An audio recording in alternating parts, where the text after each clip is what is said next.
مجھے اس کے چینل دیکھ کے ایسا لگا کہ یہ صاحب قرآن و سنت سے زیادہ ان کا کام ہے علماء سعودیہ کو ڈیفائن کرنا، ان کا دفاع کرنا. اور کمال کی بات ہے علماء سعودیہ کا جو فتویٰ ان کے خلاف ہو اس میں کبھی ان پہ طنز کرنے میں وہ لب و لہجہ اختیار نہیں کرتے جو بر صغیر کے علماء کے خلاف لب و لہجہ اختیار کرتے ہیں.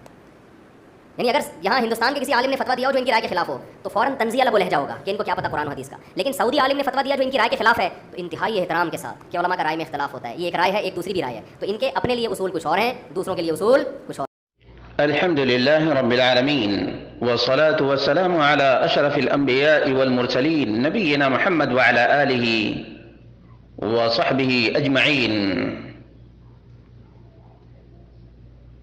يا أيها الذين آمنوا اتقوا الله حق تقاته ولا تموتن إلا وأنتم مسلمون.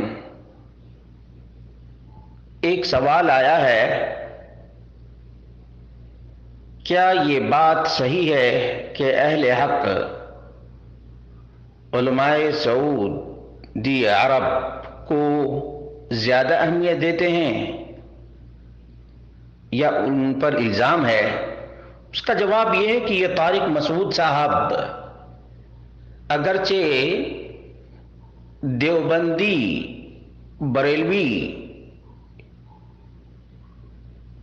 حنفی، پنج پیری، حیاتی، مماتی، الیاسی، تبلیغی اور شورائی کے کچھ مسائل سے اختلاف کرتے ہیں اور حق بات بھی بیان کر دیتے ہیں، جیسے عورتوں کے لیے مسجد میں جانے کا مسئلہ ہے یا استواء علی العرش کے بارے میں ہے. اسی طرح سے طارق مسعود کی بہت سی باتیں قرآن و سنت کے موافق ہیں، لیکن جہاں اہل حدیث کا مسئلہ آتا ہے وہاں یہ آپے سے باہر نظر آتے ہیں.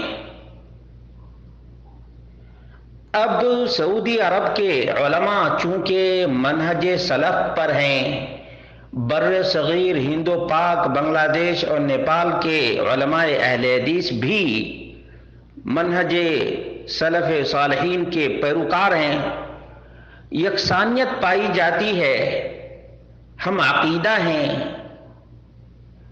اس وجہ سے ابن باز اور ابن عثیمین کے فتاویٰ کو کوڈ کرتے ہیں تو ان کو بڑی الرجی ہوتی ہے،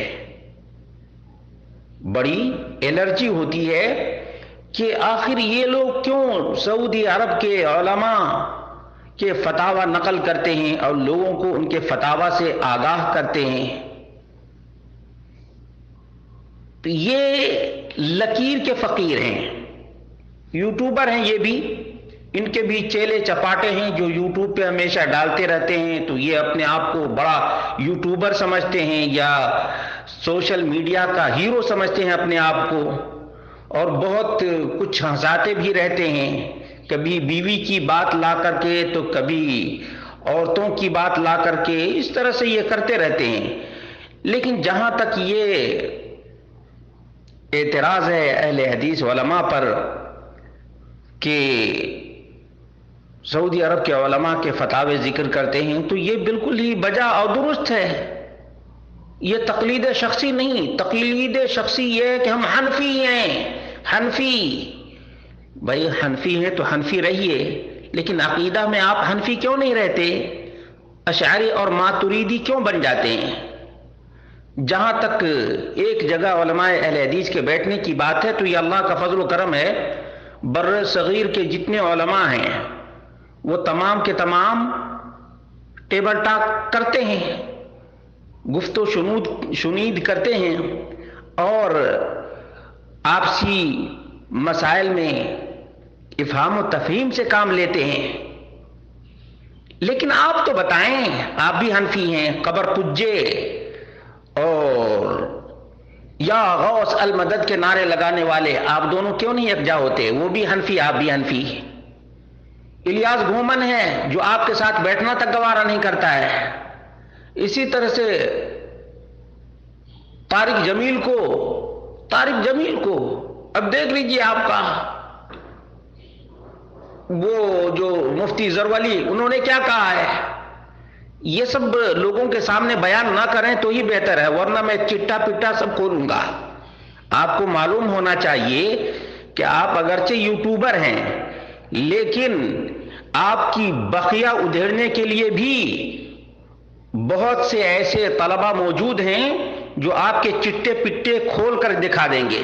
اس لیے علماء اہل حدیث کے سلسلے میں بات چیت کرنے سے پہلے آپ حیاتی مماتی، تبلیغی، پنجپیری، امیری، شورائی اور حنفی دیوبندی، حنفی بریلوی، حرکاتی برکاتی اور یہ سب چلغوزے پہلے آپ نمٹا لیں، اس کے بعد اہل حدیث کے سلسلے میں گفتگو کریں تو زیادہ مناسب ہے۔